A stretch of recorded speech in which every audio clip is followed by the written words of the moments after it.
আমি আজ থেকে প্রায় 20-25 বছর আগে থেকে ধর্ম তত্ত্ব ধর্ম বিষয় নিয়ে অনেক গবেষণা করি। ইসলাম ধর্মের ভিতরে এমন কোন হাদিস নাই যেগুলা আল্লাহ আমাকে পাঠ করার তৌফিক দান করে নাই। পবিত্র গ্রন্থ এই আল কোরআন, এই মাথা থেকে শুরু করে ওই মাথা, আমি এমনও রোজা মাস গেছে শুধু আরবিতে আমি 10 বার খতম করছি সমস্ত এই কোরআন মাহফিল, এই কোরআন মাজিদ। সেটা তেলাওয়াত ছিল এরকম: উতলুমা উহিয়া ইলাইকা মিনাল কিতাব ওয়া আকিমুস সালাহ ইন্না সালাতা তানহা আনিল ফাহশাই ওয়াল মুনকার। আমি কিচ্ছু বুঝিনি, ভাষাটা ছিল আরবি। আমি এক মাসে যে 10 বার খতম করছি, এই 174টা সূরা 30টা পারা, এক মাসে 10 বার পর্যন্ত খতম করা অনেক সময়ের প্রয়োজন, কিন্তু আমি কিচ্ছু বুঝিনি। যেদিন থেকে আমি আমার মায়ের ভাষায় পড়া শুরু করলাম, যে না উতলুমা হুইয়া ইলাইকা মিনাল কিতাব, এটা আরবি ভাষায় বুঝি নাই, যদি বাংলা ভাষা আমি এটাকে ডাইভার্ট করতে যাই, হে রাসূল আপনি আবৃত্তি করুন এই গ্রন্থ হইতে, তাহলে আমি পরিষ্কার বুঝে গেছি আল্লাহ পাক আমার রাসূলকে আদেশ দিতেছে আপনি এই গ্রন্থ হইতে তাদেরকে আবৃত্তি করে শোনান। তার মানে এই গ্রন্থটা এমনই এক গ্রন্থ যে গ্রন্থের মধ্যে আমাদের জন্য কিছু আছে, মানব জাতির জন্য পূর্ণাঙ্গ জীবন বিধান। তাহলে এটা আমার ভাষায় পড়া লাগবে। কি বুঝবো?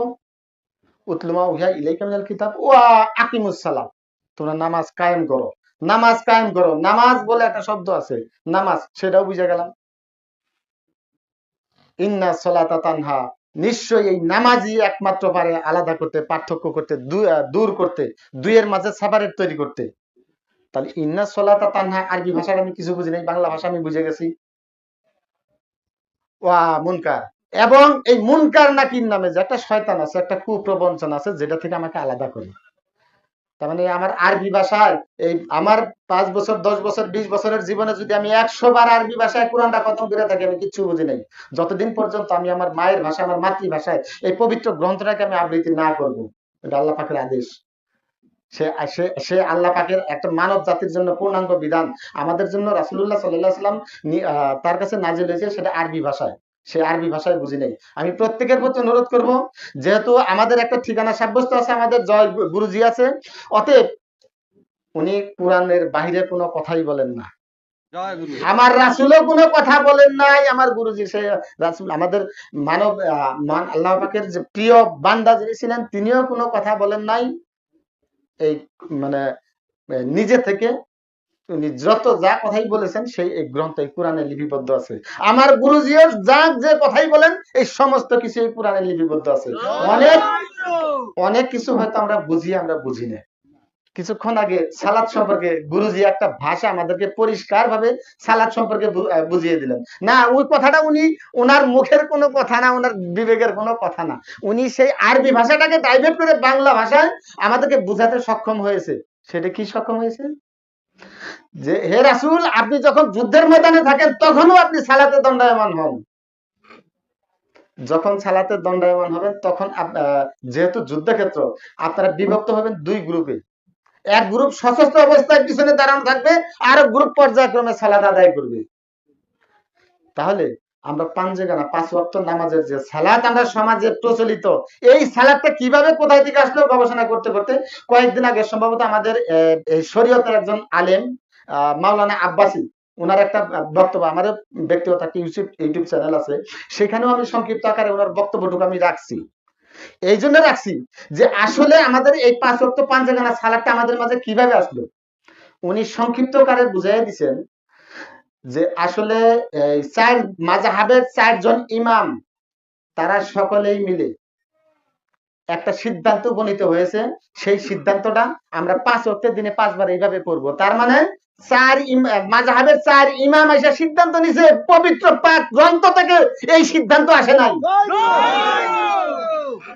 আমার গুরুজি কোনো কথাই বলেন নাই, আমি আবারও বলতেছি, আমার গুরুজি কোনো কথাই বলেন নাই এই পবিত্র গ্রন্থ ছাড়া। আমার রাসূল কোনো কথা বলেন নাই এই গ্রন্থ ছাড়া। আমার রাসূল কোনো গায়েবের খবর জানেন না, উনি কোনো গায়েবের খবর বলেন নাই। আমার গুরুজি কোনো গায়েবী খবর জানেন না, উনি আমাদেরকে কখনো গায়েবী খবর বলেন নাই। উনি যত কথাই বলেন পবিত্র গ্রন্থ থেকে। এইরকম তাহলে আমি রাসূলুল্লাহ সাল্লাল্লাহু আলাইহি ওয়াসাল্লামের জীবনীতে সমস্ত সাহাবীদের সামনে নিয়ে এরকম রাসূলুল্লাহ সাল্লাল্লাহু আলাইহি ওয়াসাল্লাম মাশারা করতেছিল, এরকম আলোচনা করতেছিল। তাৎক্ষণিক এক সাহাবী জিজ্ঞাসা করলো যে ইয়া রাসূলুল্লাহ, আমরা যে প্রতিদিন সালাত আদায় করি, একজন বেদইন আমাদের সাথে এসে প্রতিদিন আমাদের আলোচনাগুলো শুনে এবং কি যেটা বাহিরে সবার কাছে প্রকাশ করে বিধায় আমরা পদে পদে প্রত্যেকটা ক্ষেত্রে আমরা বিপদগ্রস্ত। রাসূলুল্লাহ সাল্লাল্লাহু আলাইহি ওয়াসাল্লাম বলতেছে, তোমরা কি দেখেছো যে প্রতিদিন সে আমার সালাত আদায় করে? ইয়া রাসূলুল্লাহ, সবাই এক বাক্যে স্বাক্ষর দিল, ইয়া রাসূলুল্লাহ। রাসূলুল্লাহ সাল্লাল্লাহু আলাইহি ওয়াসাল্লাম তাদেরকে বুঝ দিল, পড়তে দাও, এই নামাজ তাকে পড়তে দাও, এই নামাজে একদিন তাকে ভালোর পথে ফিরিয়ে আনবে। এখন পাঞ্জেগানার যে নামাজ, স্যার মাযহাব আমাদের মাথায় বোঝা চাপায় দিলেন, এই নামাজে আমাকে কোথায় ভালোর পথে ফিরিয়ে এনে দিল, আমাকে একটু প্রমাণ করে দেন। আশা করি পারবেন। তাহলে এই নামাজে কিভাবে ভালোর পথে ফিরিয়ে আনলো? আমি যখন একজন রাসূলুল্লাহ সাল্লাল্লাহু আলাইহি সাল্লামের শেষ জীবনীতে এসে উনি কিছু বাণী রেখে গেছেন, তার মধ্যে সবচেয়ে গুরুত্ব বাণী যেটা বিদায় হজের ভাষণের, সেই পর্বটা পরে আসতেছি। তার আগে একদিন আলোচনায় রাসূলুল্লাহ সাল্লাল্লাহু আলাইহি সাল্লাম মারিফত সম্পর্কে কথা বলতেছিলেন, আমার প্রভু সম্পর্কে, আমার সৃষ্টিকর্তা সম্পর্কে কিছু আলোচনা করতেছিলেন। ফিনিশিং উনি জাস্ট সবাইকে বুঝাইয়া গেলেন, হে আমার সাহাবী সকল, আমি যখন তোমাদের মাঝে থাকবো না তখন তোমরা আমার আলীকে অনুসরণ করো। এখন আমার রাসূল যখন থাকবে না তখন এই আলীকে অনুসরণ করবো। তাহলে আলীকে কি অনুসরণ করব? সেই অনুসারে যদি আমি পবিত্র গ্রন্থ থেকে আমি যদি আপনাদেরকে বোঝাতে যাই, সেটা হচ্ছে জাআলনা মিনকুম শিরআতান ওয়া মিনহাজান। মহান আল্লাহ পাক পবিত্র গ্রন্থে সূরা মায়দা আয়াত নাম্বার 48 উনি পরিষ্কার ঘোষণা করে দিয়েছেন, জাআলনা মিনকুম শিরআতান, আমি কি দেইনি তোমাদেরকে দুটি পথ, দুটি রাস্তা? জাআলনা মিনকুম শিরআতান, এই বিধান, এই পূর্ণাঙ্গ জীবন বিধান, এই গ্রন্থ দেয়নি কি তার মধ্যে একটা? আর একটা ওয়া মিনহাজান, এবং আল্লাহ প্রাপ্তির পথ, যে পথে আল্লাহকে পাওয়া যাবে। মহান আল্লাহ পাক আমাকে দুটি পথ দিয়ে গেলেন, রাসূলুল্লাহ সাল্লাল্লাহু আলাইহি ওয়াসাল্লাম সেটা আমাদের মাঝে প্রকাশ করে গেলেন। সেটা পবিত্র গ্রন্থ, এই পূর্ণাঙ্গ জীবন বিধান কোরআনে লিপিবদ্ধ করা আছে। এখন বিদায় হজের ভাষণে রাসূলুল্লাহ সাল্লাল্লাহু আলাইহি ওয়াসাল্লাম যদি সেই কথা বলে গেলেন, তাহলে এখন আমরা এসে সমাজে পাইলাম সেই চার মাযহাবের সেই মানে শেষ সিদ্ধান্ত উপনীত হওয়া, আমরা এসে পরিষ্কার পাইলাম কি রাসূলুল্লাহ সাল্লাল্লাহু আলাইহি ওয়াসাল্লাম দুইটা জিনিস রেখে গেছেন, একটা হচ্ছে পবিত্র গ্রন্থ এই কোরআন, আরেকটি হচ্ছে রাসূলের দেয়া বাণী, উনি মৌখিক যে কথাগুলো বলছেন তার মানে হাদিস। এখন আমার কাছে প্রশ্ন মানে এখন আমার কাছে বিতর্কিত, যদি মহান আল্লাহ পাকের পবিত্র গ্রন্থ থেকে আমাদেরকে দুইটা জিনিস দেয়, ওয়া মিনহাজান, আল্লাহ প্রাপ্তির পথ, কোন পথে গেলে আল্লাহ পাবো, আমরা একটা পবিত্র গ্রন্থ পেয়ে গেছি, কোন পথে গেলে আল্লাহকে পাবো। এখন এই পথটা খোঁজার জন্যই আমি উম্মত, যেহেতু সমাজের সাথে এই বিদায় হজের রাসূলের ভাষণের সাথে আমার মিলতেছে না, আমি উম্মত, আমার এই রাস্তা কোথায় আছে যে পথে আমি আল্লাহকে পাবো?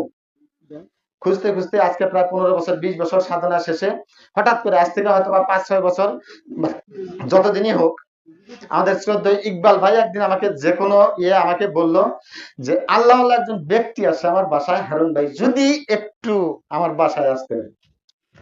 যে কোনো উসিলায় সেদিন দ্রুত গতিতে আমি সেই ইকবাল ভাইয়ের বাসায় গেলাম। আমার মনের মধ্যে অনেক মানে প্রশ্ন, অনেক মানে জাগ্রত, যেহেতু আমি হিন্দু ধর্মের গীতা একজন গীতা পাঠকারী, আমি মহান আল্লাহ পাকের সর্বশ্রেষ্ঠ চারটি গ্রন্থ তাওরাত, জাবুর, ইনজিল পাঠকারী, আমি কোরআন এই মাথা থেকে শুরু করে ওই মাথা নিজের ভাষায় পাঠ মানে পাঠদানকারী। অতএব আমার সেই মহান আল্লাহ পাকের প্রাপ্তির মধ্যে যে একটা পথ আমি পাইছি, এই বিধান যে পাইছি, দ্বিতীয় পথটা যে পথে আল্লাহ পাকে পাবো, এই পথটা আমি কোথায় পাবো? যখনই আমি আহ্বান পেয়ে গেলাম আমি দৌড়ে চলে গেলাম সেখানে। তাহলে আমার ভিতরে অনেক প্রশ্ন, আমার আল্লাহ কে, তার কি পরিচয়, আমি কে, আমার কি পরিচয়, হাজারো প্রশ্ন মনের মধ্যে। সামনে অনেক মানুষ বসা, যত বড়ই গুরুজি হোক, আমি তো এমন কোন ধর্মগ্রন্থ নাই যেগুলো আমি পাঠ করি নাই, আমি সব জানি, আমি গুরুজিকে এবার আটকাবই, আমি উনি একজন আল্লাহ ব্যক্তি, উনাকে আমি আটকাবই, উনাকে আমি উঠে যাইতে দেবো না আজকে, আমার মনের মধ্যে কল্পনা। এখন সেই কল্পনা নিয়ে যখন সামনে সবাই বসা, গুরুজি মাথা নিচের দিকে দিয়ে অনেকক্ষণ মানে চিন্তা করার পরে মাথা উঁচু করলেন, উঁচু করে আমাদের মাঝে কিছু প্রশ্ন শুনলেন যে বাবারা আমার সামনে তোমরা অনেকেই আছো, এখন আমি জানি হারুনও হয়তো আমাকে দুইটা প্রশ্ন করবে, ওই মসজিদের মুয়াজ্জিন সাহেব আসে উনিও কয়টা প্রশ্ন করবে, সবার মনের ভিতরে দুই চারটা প্রশ্ন উদয় আছে, সবাই মিলে যদি এই দুইটা করে প্রশ্ন করো আর এই প্রশ্নগুলোর যদি উত্তর আমি আপনাদেরকে দিতে থাকি, আজকে সারা রাত্রেও শেষ হবে না। এখন দয়া করে যদি তোমরা আমাকে 20 থেকে 30টা মিনিট অথবা 1 ঘন্টা সময় আমাকে দিতে, আমার কথাগুলো শুনতাম। তোমরা যদি সকলেই মনে করো যে তোমাদের সকলের যার যার প্রশ্নের সমাধান পেয়ে গেছো, তাহলে তো আমাকে আর প্রশ্ন করার দরকার নাই। আমি আরো চিন্তা করে গেলাম, বাবারে আমি গণক দেখছি, এরকম গবেষক দেখছি, আমি এমন গবেষণা তো দেখি নাই। আমার মনের ভিতরে উদয় হওয়া সেই প্রশ্ন কিভাবে সম্ভব? উনি যখন গ্রন্থ থেকে, এই গ্রন্থ এমন এক গ্রন্থ, উনি যখন গ্রন্থ থেকে তেলাওয়াত করা শুরু করলেন, আমার পরিচয়, আমার সৃষ্টিকর্তার পরিচয়, সৃষ্টির রহস্য, একজন মানুষও সেদিন, ইকবাল ভাই সাক্ষী এখানে দাঁড়ান আছে, একজন মানুষও সেদিন মুখ খুলে দাঁড়ায় বলে নাই আমার দ্বিতীয় এই প্রশ্নটা আছে। অতএব মহান আল্লাহ পাকের দেয়া সেই দুটি রাস্তা, একটা বিধান আইন এই কোরআন পাই গেছি, দ্বিতীয় রাস্তার জন্য এই গুরুজির শরণাপন্ন হলাম। শরণাপন্ন হতে হতে শেষে যে কোনো সময় যদি কোথাও মধু থাকে সেখানেই সাধারণত মাছি দৌড়ায়, যেখানে মিষ্টি থাকে সেখানেই পিঁপড়া দৌড়ায়, এটাই স্বাভাবিক। এখন আমি কিভাবে বুঝবো যে উনি একজন আল্লাহ লোক? ওনার কাছে আমি সেই ঠিকানা, আমি সেই তার পরিচয় পাবো যে রাস্তায় গেলে, মানে ওই দ্বিতীয় যে রাস্তাটা আমি খুঁজতেছি। অল্প মানে কিছুদিন আগে একবার বসে বসে ভাবতেছি, আজকে আমার মনটা বেশি একটা ভালো না, দেখি আমি একটু সুযোগ বুঝে ইকবাল ভাইয়ের সাথে একটু কথা বলি, সুযোগ বুঝে একটু কেদারনগরে যাব, গুরুজির সাথে একটু দেখা করে আসি। আমার মনের ভিতরে কল্পনা, আমি বসাম হয়তো বা 20 মিনিট 30 মিনিট আধা ঘন্টা এরকম হয়েছে। আমার মানে ঢাকাতে এমন এক জায়গায় বাসা যেটা আপনারা 2-1 বার যাওয়ার পরে হয়তো আমাকে খুঁজে পাবেন না। হারুন কোথায় গো বাবা, তুমি কোথায় গো, হারুন কোথায় গো? আমি অবাক, আমার গুরুজি আমার দরজা, জয় গুরু। আমি ঠিকানা কোথায় পাবো? এই যে ইদানিং হয়তোবা মোটরসাইকেল নিয়ে গেলেন, সাদেক ভাই কতদিন হয়েছে মোটরসাইকেল আমাকে খুঁজলেন, আমি হয়তো আমি কল্পনা করছিলাম যে সাদেক ভাই একটা ফোন দিব, সাদেক ভাই বাসায় যাবো, বিকাল বেলা একটু সুযোগ পেলে ঘুরতে যাব। মনে হয় যে 1 ঘন্টা 2 ঘন্টা সময় অতিবাহিত হয় নাই। সাদেক ভাই আমাকে ফোন দিয়ে বলতেছে, হারুন ভাই আপনি কোথায়, গুরুজি আপনাকে খুঁজতেছে। আমি মোটরসাইকেল নিয়ে এসে দাঁড়ানো, আমি মোটরসাইকেল টান দিয়ে নিয়ে এসে খুঁজতেছি, খুঁজতে খুঁজতে রাস্তার মধ্যে গুরুজি আমার কাছে। আমরা অনেকটা এই মানে সেই দ্বিতীয় সেই মানে সেই রাস্তাটা খুঁজতে যাওয়া মিনহাজান, যে পথে গেলে আল্লাহকে পাবো, এই রাস্তা চলতে যে কিছু বাস্তব সত্য আমার কাছে উদয় হয়েছে যে আমি যে গ্রন্থ, মহান আল্লাহ পাক নিজেই বলছে এই গ্রন্থ এমনই এক গ্রন্থ, যতবার পাঠ করবে এটা ততবার নতুনের মতো অনুভব হবে। আমি হয়তো একবারে আমার মাথায় কিছু ধরবে না, একবারে তেমন কিছু বুঝি নেই, এখন বুঝতেছি। যখন আমি আল্লাহ প্রাপ্তির পথ খুঁজতেছি, এখন আমি বুঝতেছি উতলুমা হুইয়া ইলাইকা মিনাল কিতাব, এই কিতাব হতে আবৃত্তি করতে নির্দেশ দেওয়া হয়েছে রাসূলকে, কি নামাজ কায়েম করো, নামাজ কায়েম করো। কিচ্ছু বুঝিনি, বা আমার নিজের ভাষা, তারপরেও কিছু বুঝিনি। ইন্না সালাতা তানহা, আলাদা করে দূরীভূত করে ফাহিশা কাজ থেকে, এই শয়তান থেকে, তারপরেও বুঝিনি যে শয়তান থেকে আলাদা করতে পারে। এখন বিবেকে বাড়তেছে। আমি যখন 5 জায়গায় নামাজে, এই সামাজিক নামাজে যখন আমি 5 জায়গায় নামাজে যাই, নামাজে আমি রুকুতে গেলেও সেজদাতে গেলেও তখন আমার মনে হয় আমি 1850 টাকা দিয়ে একজোড়া জুতা, নতুন জুতা কিনা বাইরে রেখে আসি, অথচ আমার এই জুতাগুলা কেউ নিয়ে যায় কিনা। যে যে নামাজ আমাকে শয়তান থেকে আলাদা করে, সেই নামাজের মধ্যে যদি আমি থাকতাম তাহলে তো আমার এই জুতার কথা চিন্তা হতো না। তার মানে আমি সেই নামাজে নাই। কোন নামাজ? এই যে ওই যে আগে তেলাওয়াত করছি, বারবার এই গ্রন্থ তেলাওয়াত করছি, তখন বিবেকে বাড়তেছে আদম সৃষ্টির ইতিহাস। রাসূলুল্লাহ মহান আল্লাহ পাক পবিত্র গ্রন্থে ঘোষণা মানে পরিষ্কার ঘোষণা করছে, আমি এই শ্বাসে ঢালা ঠনঠনে মৃত্তিকা হইতে আদমকে সৃষ্টি করছি। শ্বাসে ঢালা ঠনঠনে মৃত্তিকা মাটি আমার সামনে, যখন আমি নিজ হইতে অংশ এই আদমের ভিতরে সঞ্চার করলাম, সমস্ত ফেরেশতাদেরকে বললাম এই আদমকে সেজদা করো, কেউ সবাই সেজদা করলো, এক বাক্যে সবাই স্বীকার করলো, সবাই সেজদা করলো, এই ইবলিস সেজদা করলো না। তার মানে আমার শয়তান বিতাড়িত করার বিকল্প কোন রাস্তা আমি পবিত্র গ্রন্থ থেকে একটা জায়গায় পাইনি, শুধুমাত্র আদম কাবায় সেজদা। এই ইবলিস ব্যতীত, এই ইবলিস ব্যতীত বাকি সকলে আদম কাবায় সেজদা করলো, শুধুমাত্র ইবলিস করলো না। এই ইবলিসকে বিতাড়িত করার জন্য একমাত্র এই আদম কাবাই হচ্ছে পন্থা। এর বাইরে দ্বিতীয় কোনো পন্থা নাই। যতক্ষণ পর্যন্ত আমার ভিতরে শয়তান বিদ্যমান ততক্ষণ পর্যন্ত আমার কোনো ইবাদত বন্দেগী কোনো কিছুই নেই, সব ভ্রান্ত পথ। তাহলে আমি শয়তান যেহেতু দূর করতে পারছি, আচ্ছা আমি এই কথাটার বাস্তব ভিত্তি আমি কিভাবে, আমি বাস্তবতায় বিশ্বাসী, আমি কল্পনায় কোনো কিছুই বিশ্বাস করি না। একদিন মসজিদে বসার হুজুর বয়ান করতেছে যে যখন একজন মানুষ মারা যায় তখন তাকে খাটিয়াতে করে এই কবরস্থানে নিয়ে শায়িত করা হয়, কবরে দাফন করা হয়। এই মুর্দা দাফন শেষে যখন সকলেই, একটু সময় নিলে বাবাজি সমস্যা হবে, যে এই মুর্দা দাফন করা শেষ হলে সকলেই যখন তোমরা উঠে চলে আসবে, এই কবর বাসি গিয়ে কবরে রাখে 40 কদম সইরা আসার পরে এক একটা করে ফেরেশতা আসবে, এক একটা করে গুর্জ মারবে, 70 কদম নিচে চলে যাবে, আবার উঠবে, বড় বড় সাপ আসবে। আমি বললাম কিভাবে সম্ভব গো, এই কথা আপনারা কিভাবে জানলেন গো হুজুর? আমার তো বিপদে ফেলাই দিলেন, যেখানে স্বয়ং আল্লাহ পাক বলতেছে আমার রাসূলও কোনো গায়েবের খবর জানেন না। আপনি সাধারণ একজন হুজুর, সমাজের নামদারি একজন পুরাণ গবেষক, আপনি একেবারে গায়েবের খবর আইন আমাদের সামনে উত্থাপন করলেন।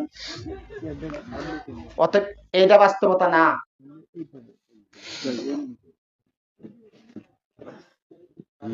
এটা বাস্তবতা না। তাহলে বাস্তবতা কোনটা? তাহলে বাস্তবতা কোনটা?